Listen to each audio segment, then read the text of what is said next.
Welcome back to First Cut. This is my review of episode 8 of House of the Dragon. We got some good stuff this episode. We got a lot of drama, a lot of build up, a lot of peacemaking or pretend peacemaking. We'll see when it comes to the future episodes. But either way, let's jump right into this episode. This episode had a lot, but I really enjoyed it because it had a much more deliberate pace. It didn't have a lot of rushed moments and points of death because so many episodes feature death now that I feel like it's just too much. But this one did it in a really good way because it set up proper moments and proper conflicts and then gave him solutions by the end of the episode in a realistic manner that felt like it could fit in an entire episode. So I really enjoyed that aspect of it. The entirety of the episode was essentially centered around Vaemond trying to make a claim for Driftmark, which would essentially say that Lucerys doesn't have a claim, which again would say that Viserys doesn't have a claim to the Iron Throne. So it's this huge disaster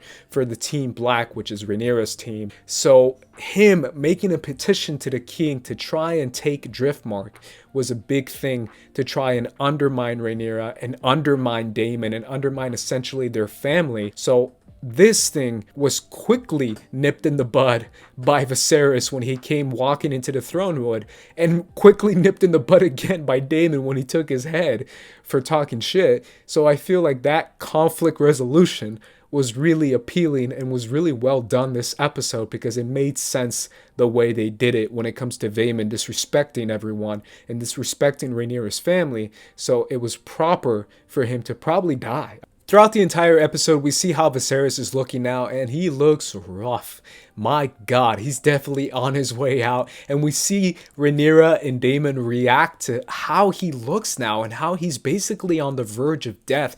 And it kind of hurts them on the inside. It really makes them feel like, man, all this time where we've had our differences, we've had our infighting, we've had these disputes, but at the end of the day, we're family. Like, he's my dad, and Daemon, he's my brother. So it feels like they're really seeing this life wither away from their family. And it's this thing that really makes you feel like, man, life is short. Let's try and be better at communicating and showing our emotions and showing our love for one another. We see Daemon help his brother walk up the Iron Throne and even puts the crown on his head. It's a moment to show you that there's still blood at the end of the day, and they still love each other and they still feel for each other. And seeing him kind of wither away kind of makes you reconsider all the stuff you've done in the past and kind of make you put it away and see that, man, it's my brother, it's my family. Let's try and move on and move forward. And even at the end with the dinner sequence, you still see Rhaenyra and Alicent actually try and make the peace. And there's a moment of like, let's see if this can work. Let's at least give it a chance, as long as it's for the memory of King Viserys, which they both in their own way love. So I do like that there is a sincereness to that apology. Even if it's probably not going to last too long, we still felt like Viserys went out thinking he made peace with his family, which is something that he always wanted.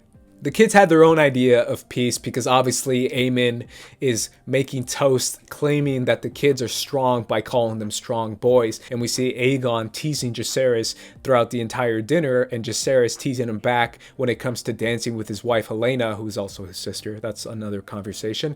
But still, the kids are fighting each other, and they're gonna keep fighting because no matter what the parents do or say, they are probably having their own thoughts and their own ideas, and they have resentment towards each other. And because they're so young, they also have a little bit more spark in order to want to get into fights and wanted to try and defend themselves a little bit more than the parents are. So I like that the kids are still fighting because of obviously that's going to be key going into the future.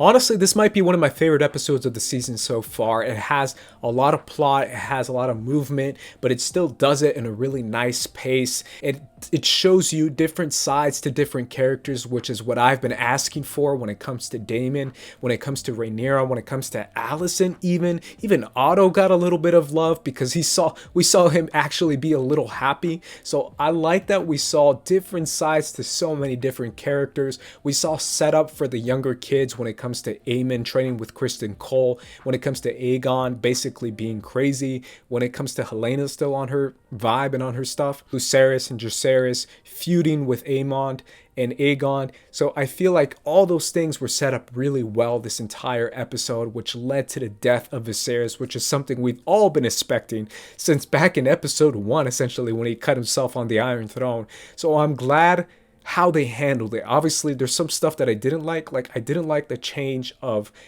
Aegon's vision being something that Alicent takes as Aegon, her son, being the king. I thought that was a little bit much, and it makes her much more endearing, and it kind of undermines the Council of 101 a little bit, because that's mainly why Aegon has a better claim, because it is the firstborn son of Viserys. So I feel like that's a little goofy, but other than that, I really enjoyed this episode. Let me know in the comments what you guys think of the episode. You can also follow me here for more House of the Dragon. You could also follow me at First Cut. I'm making a TikTok on House of the Dragon, so make sure you follow me there on TikTok as well. You could follow me at Squad Leader Ace, and you can follow us at First Cut TMO. But either way, guys, for the First Cut crew, I'm going to be peacing out, so peace.